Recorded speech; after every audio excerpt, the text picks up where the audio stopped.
remember anything about losing the virginity. I'm not sure what I'd talk about. The first time I kissed someone, I was either 16 or 17, I don't remember. I never met her before. It was just a night where I was hanging out with a bunch of people, a bunch of friends.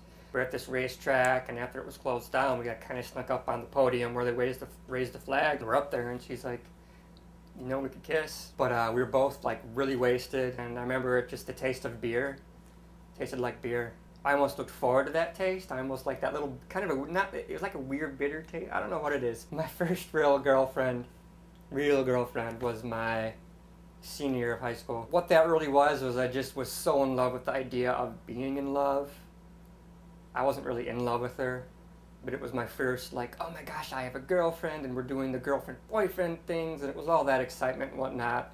And unfortunately, it was just a horrible, destructive relationship that just did not end well, and I had a really hard time breaking it off.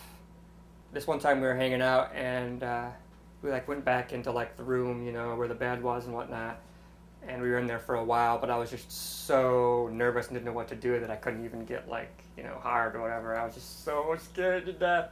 We were in there for a while making out, and then it was just, you know, whatever. Then when we came out, you know, my best friend was there, like, all right, man, good job, because he was so waiting for it. Like, the whole point of it was all of us to go together at this house, and they let us go in the room first, you know, so I could lose my virginity, you know, and then they kept knocking on the door, come on, you know, because other people wanted to go in there and use the bed or whatever. But I came out, and like, I went into the bathroom or whatever, and he came, and he's like, oh, so how was it? And I'm like, don't tell anyone. I was just too nervous, man. I couldn't get it up. And he's like, oh, don't worry about it. That happens a lot. Of course, for him, it was because he would be too drunk to get it up, not because he was nervous. So we already know I was like 23 or 24 when I lost my virginity. Never waiting because I was saving myself, but it was just, it was built up so much in my mind, like it was this huge, scary thing. And then when it finally happened, it was just like, you know.